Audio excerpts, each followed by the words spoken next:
سر گزارش یہ ہے کہ میرا میرے ان دوستوں سے بہت قریبی تعلق رہا ہے، اس لیے ذہنی طور پر میں کسی باعث قسم کا انسان نہیں، ایک عقلی سوال پوچھنا چاہتا ہوں، عقلی جواب کسی قرآن اور حدیث کے حوالے سے نہیں۔ گزارش یہ ہے کہ جب بھی کوئی پیغمبر آتا ہے اس وقت معاشرہ کی جو حالت ہے وہ بڑے طرح کی خدا کو ماننے والے لوگ نہیں ہوتے، اور خاص طور پر فسق و فجور اور شرک اور مشرک لوگ ہوتے ہیں، اسے جب پیغمبر کی ضرورت ہوتی ہے کہ اللہ تعالیٰ میں اس وقت وہ کون سے حالات تھے جب وہ اس ملک کو یا اس دنیا کے قرآن پر خاص طور پر مسلمانوں کو کہ جو میرے ساتھ تشریف ہے اور لانے کے بعد ان کے خلاف جہاد کیا یا اس کی تبلیغ کی۔ اب قرآن اور حدیث کے حوالے کے بغیر بات پوچھتے ہیں اور بغیر حوالہ دیے بات نہیں کر رہے ہیں جو قرآن حدیث کا بیان نہیں ہے۔ غیر شیخ اس کے بعد میں پھر کوئی بات نہیں رہتی کہ اس کے خلاف کہا جائے، میرے میں یہ ہمت نہیں کرتی قرآن کے خلاف بات۔ بالکل صحیح، قرآن میں عقل کی باتیں کی ہیں ساری، اور عقل کو بار بار انگیز کر کے بیدار کرنے کی کوشش کی ہے، اور جو آپ بیان فرما رہے ہیں کہ عقلی مسئلہ ہی ہے، اس میں اگر قرآن کے حوالے کے بغیر بات کی جائے تو بات چل نہیں سکتی، بنتی نہیں ہے بات، وہ اس کا حوالے کا نہیں بناتا ہے، تو اس لیے مجبوری سے نکل کر معاف فرمائیے۔ ہر سب لوگ مشاہدہ ہے آپ کی گفتگو اگر اس میں کیا ہے ہاں ممکن نہیں ہے، زیادہ سال کہہ گیا ہے، تو جو زیادہ سال والے ہیں ان کی بات وہاں پہنچ جاتی ہے جو زیادہ سال میں رہتے ہوں لیکن قرآن سے محبت سے آپ کو قرآن سے پہنچ جاتے ہیں۔ یہ قدرتی عمل ہے کہ اپنے اصل تک پہنچتا ہے انسان۔ بات یہ ہے کہ جب بھی دنیا میں جس کو ضرور ظاہر ہوتا ہے تو ہر مذہب کی ملتی جلتی حاضری نظر آتی ہے اس کو، اور جو مذہب کی فضیلت ہے کسی ایک مذہب کی وہ دوسرے غلط مذاہب سے نمایاں طور پر قائم نہیں رہتی۔ یہ ہے ایک بڑی واضح علامت کہ جس کو ضرور غالب آ رہے ہیں، اور جن وجوہات کی بنا پر خدا تعالیٰ ایک مذہب کو منہ فرماتا ہے، دوسرے کو تعلیم کہتا ہے، اور ایک ہدایت کو اختیار کرنے کو ضرورت ہوتا ہے، وہ معاشرے امتیاز کم ہوتے ہوتے عملی حالت میں بعض دفعہ برادری کی کیفیت زیادہ بدلتی ہے، بعض دفعہ جن کو آپ باتیں سمجھ رہے ہیں ان میں زیادہ قوتیں دکھائی دینے لگ جاتی ہیں۔ یہ کیفیت ہے جو بہت ہی خطرناک اس بات کی نشاندہی کرتی ہے کہ کوئی امت جو اقوام بیمار ہو گئی۔ عالم اسلام پر اگر آپ غور کریں تو ایک لمبے عرصے سے یہ کیفیت تعلیم شروع ہو چکی تھی، اور اب تو وہ رات جیت چکی ہے اس معاملے میں۔ اکبر کے زمانے میں اکبر کی شاعری کیا ضرور آپ نے ایک آدھا دوسرا پڑھنے کا جس طرح فوراً رسپانس کیا تھا معلوم ہے تو ذوق ہے مدد کا شعر شاعری کو۔ آپ کو بڑا ہوگا اس زمانے میں وہ رونا ہو رہے تھے کہ سب کچھ ہاتھ سے نکلا جا رہا ہے، حرم سیاح کی حفاظت کو دیکھ نہیں لگی تو کام دیں گی چلمن کی تیزیاں کرتا ہے، پردہ عورتوں کا پردہ مردوں کی عقل کے پاس ہوا اس قسم کے نظام میں، اور حال میں بھی اسی مضمون کو نظمایا تو کچھ ہو رہا تھا جو ان کی آنکھیں دیکھ رہی تھیں۔ ان میں ایک نمایاں بات جس کا کوئی انکار نہیں کر سکتا وہ یہ تھی کہ بنیادی اخلاقی قدروں میں عیسائی ممالک اونچے نظر آ رہے تھے بنسبت مسلمان ممالک کے۔ سچائی کی دیانت کا معیار، اپنے وطن سے محبت کا معیار، قوم سے وفا اور سول اخلاق جس کو کہتے ہیں، لین دین کے معاملات میں، گفتگو میں، حوصلے میں، ان تمام امور میں مغرب نمایاں طور پر چمک رہی تھی، اور انہوں نے اپنے لٹریچر میں اسی لیے اسلامی ممالک پر حملے کیے اور یہ کہا کہ اگر یہ اسلام ہے تو تم انہیں کس طرح بلاتے؟ علوم کی دنیا میں اسلامی دنیا مار کھا چکی تھی اور اقتصادیات میں اسلامی دنیا مار کھا چکی تھی. علاوہ ازیں سیاست میں تو ایسا دیوالیہ پتا کہ مسلمان ہوتے ہوئے اور اسی والسلام کے زمانے میں ایک بھی مسلمان ملک نہیں تھا جسے آزاد حقیقی ہم کہہ سکتے ہیں. تمام اسلامی دنیا اس وقت محکوم تھی اور جو آزاد تھا ایک مظاہر اس میں قرار ملکی کا عالم تھا. ایک امپائر آپ کو نظر آئے گی اس کی دنیا کی یا کانسٹینٹائن کو ہم کہتے ہیں آٹومن امپائر اپنے دم توڑ چکی تھی اور دو لڑی تھی برطانیہ کے ساتھ. اور انگریزوں نے یہ سعودی عرب کی جو موجودہ رجیم ہے اس کا آغاز اس کی بنا ڈالی آٹومن امپائر کو توڑنے کی خاطر اور عرب کو ہرا دی اسلام کے مقابل پر. بعض جگہ وہابی تحریک کے ذریعے انہوں نے سید رجیم کو نسبتاً دوسرے عدالت رکھتی تھی اس کے خلاف تحریک چلا کر ایک علاقے میں جسے حجاز کہتے ہیں وہاں مذہب سے پیدا ہوتا ہے اور جو باقی جگہ تھی وہاں عرب کے نام پر ترکوں کے خلاف نصرت کی تحریک چلائی.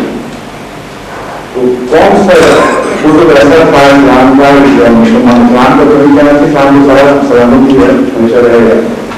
مسلمانوں کی زندگی کا کون سا درست تھا جو سلامت تھا؟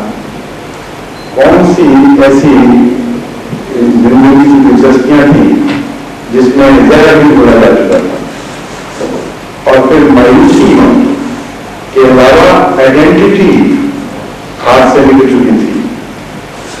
یہ بہت ہی بڑی ایک تکلیف کی حالت ہوتی ہے جمہوریت کی پریشانی تھی کہ انسان کو اپنی شخصیت کا سے واقف نہ رہے اور کنفیوز ہو جائے کہ میں کیوں آیا ہوں کس لیے ہوں میرا دکھ کس طرح ہے.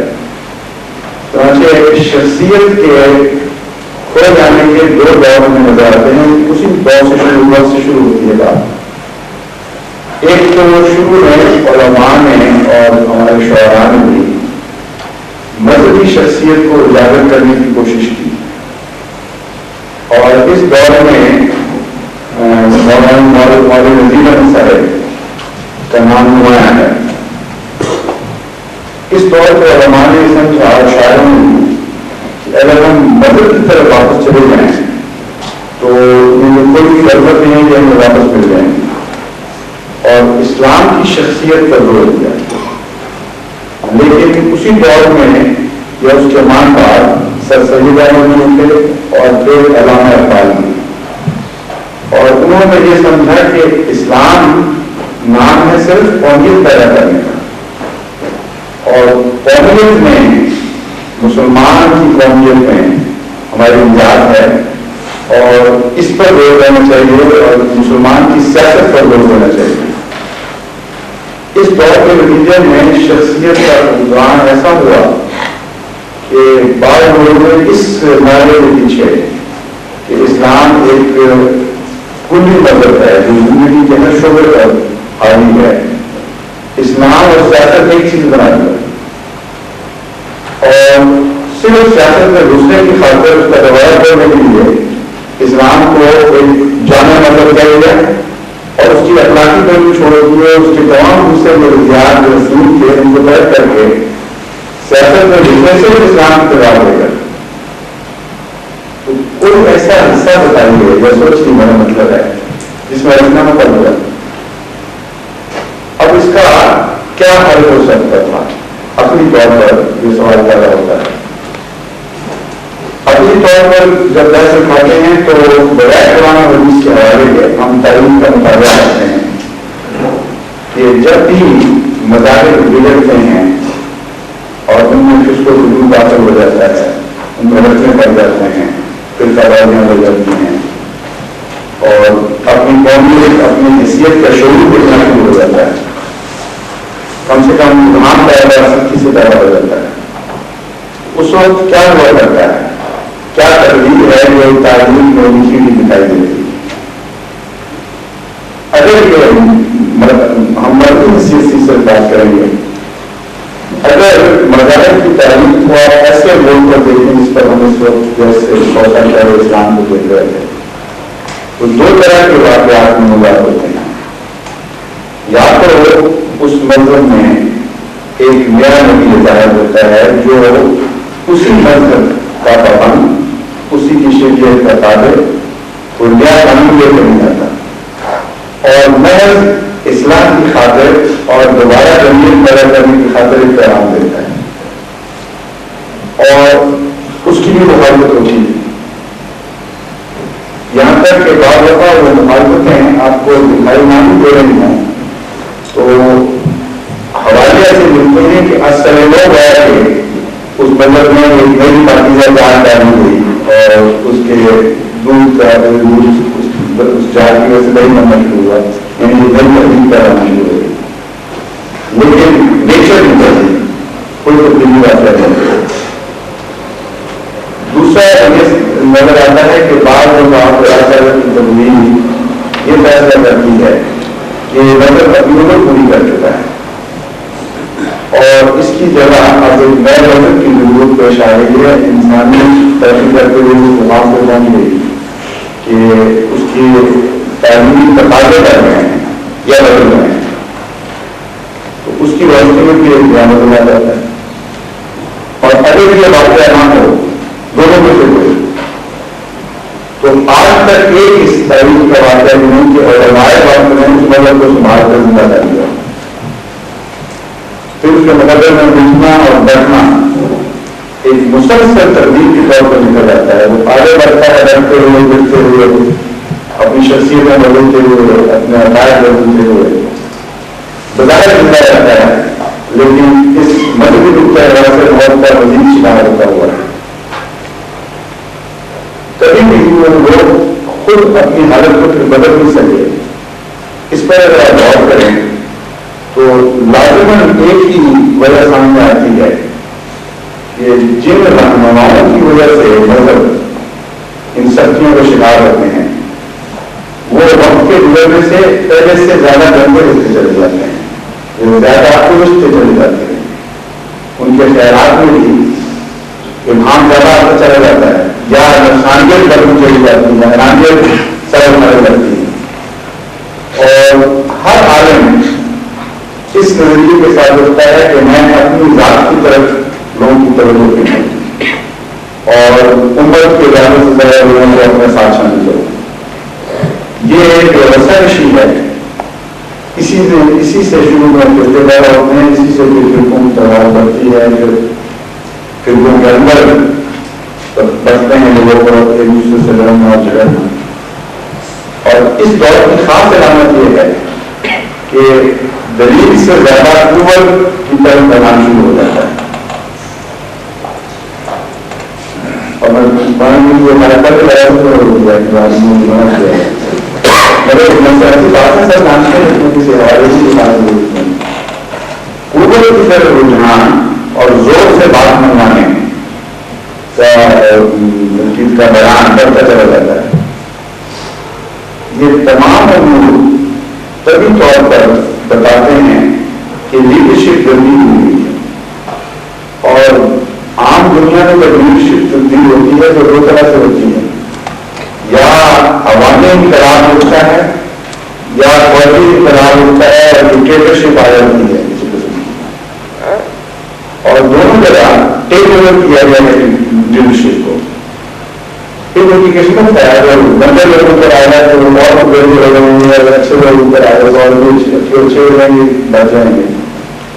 لیکن جو نیشنل پروسیسز ہیں سیاسی وہ بھی بگاڑ نہیں بچتے. حالیہ تعلیم میں بہت اثر سے مثالیں ہو گئی ہیں. مذہبی دنیا میں کیا ہو سکتا ہے؟ عوام کی بغاوت کی زندگی نہ عوام سے بارمانہ ضرورت میں ہے کہ ہمارے علماء کے لوگ جو ہم مذہب کی اصلاح کرتے ہیں. لیکن ایک رستہ ہوتا ہے کہ خدا یونیورسٹی ہے اور ایک محبوب کا ماشاء اللہ رہا ہے، اس کو ہم ماشاء اللہ کو کہنا گستاخی ہے. اس کی مطلب یہ اپنا عمل دوبارہ جاری ہے اور اپنا نمائندہ کو چنے، اسی کا نام ضرورت ہے.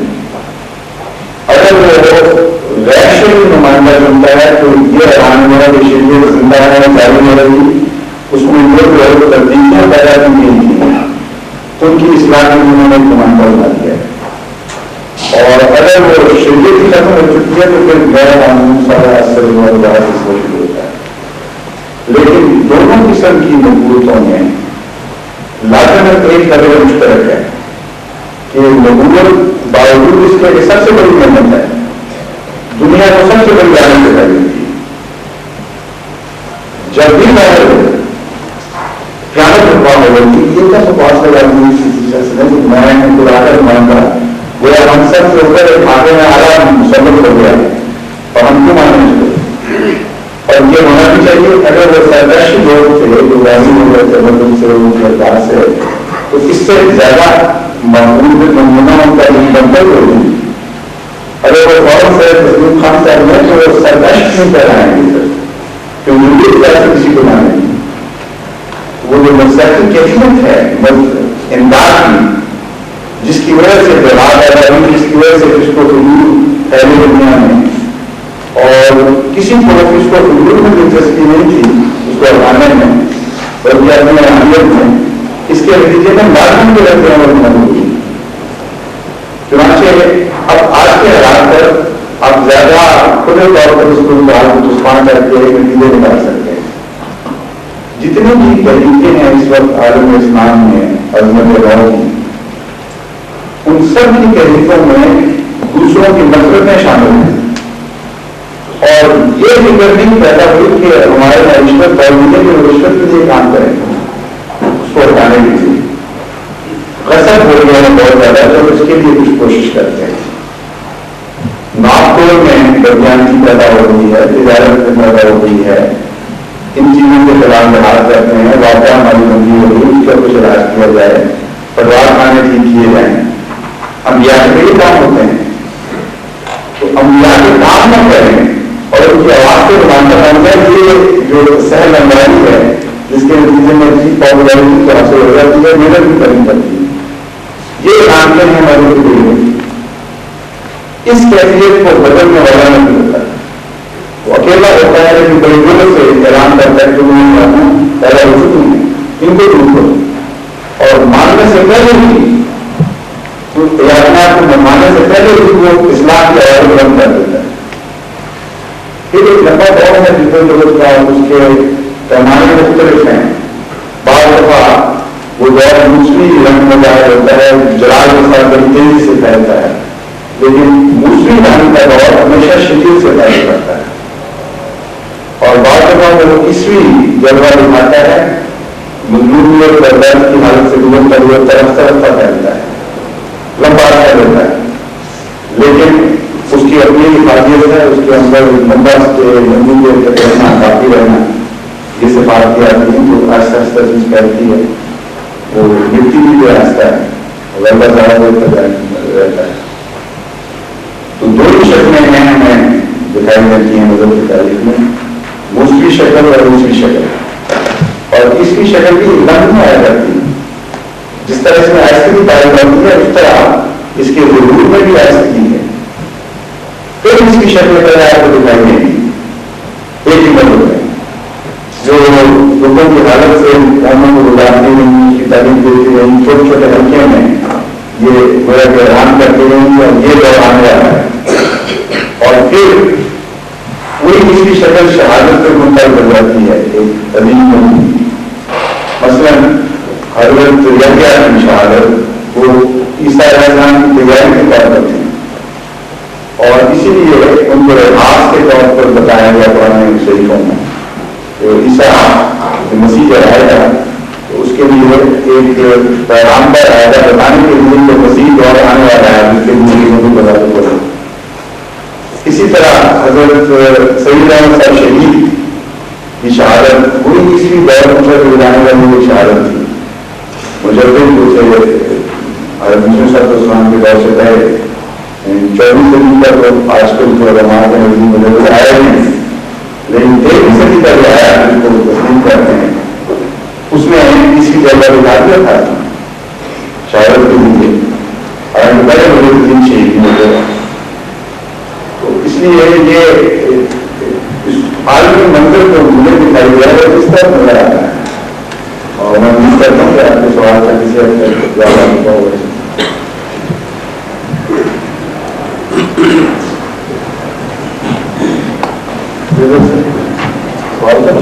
ہم آپ کے ہاتھ میں آواز کر لوگ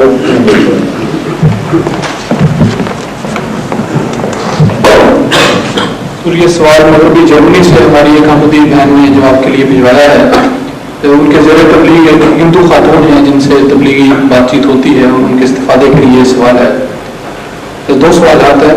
پہلا سوال یہ ہے کہ خدا تعالیٰ کی ہستی کیا ہے, اس کا جسم یا نشان کیا ہے, آپ اسے کس طرح تسلیم کرتے ہیں جبکہ اس کا وجود نہیں. یہ بھی انہوں نے لکھا ہے کہ ہم کہتے ہیں کہ بذات خود اللہ تعالیٰ ایک قدرت ہے لیکن وہ اس بات کو سمجھتے نہیں. اس کا جواب سوال کا یہ ہے کہ یہ تو وہی قدیم سے سوال ہے کہ خدا نظر میں آتا ہے, اس کا کوئی اس کی شخصیت تھی, اس کے وجود کی کوئی ایسی شکل دکھائی نہیں دیتی جسے ہم حواس خمسہ سے محسوس کر سکیں. یہ ہے بنیادی سوال, اور یہ سوال ہمیشہ سے اٹھتا ہے, آج بھی اٹھا رہا ہے, کل بھی اٹھا رہے گا. اس کے باوجود یہ ہندو خود ایک خدا کو تسلیم کرتے ہیں اور اس کے کئی مظاہر کو تسلیم کرتے ہیں.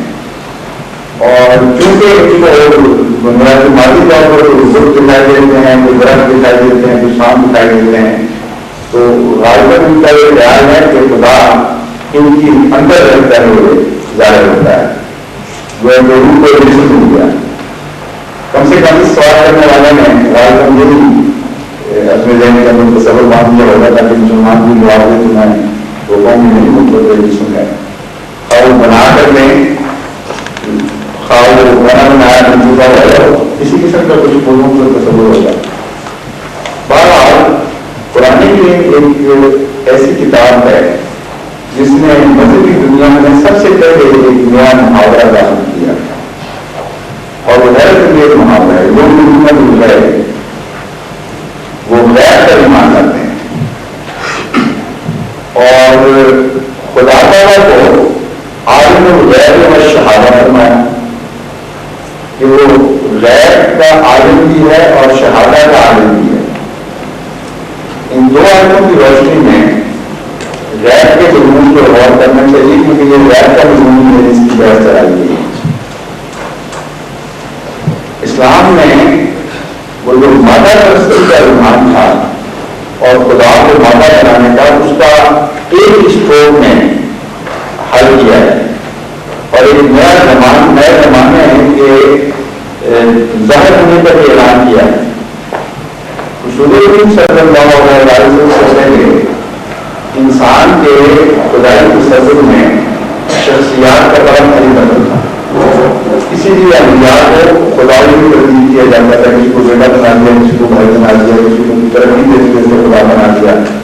اس کے بعد سو فرشتوں میں بھی تجسم کا تصور پایا جاتا تھا. وہ لوگ سمجھ نہیں سکتے تھے کہ کوئی وجود بغیر حواس خمسہ کے سمجھے ہوئے اپنی ذات میں قائم ہو سکتا ہے.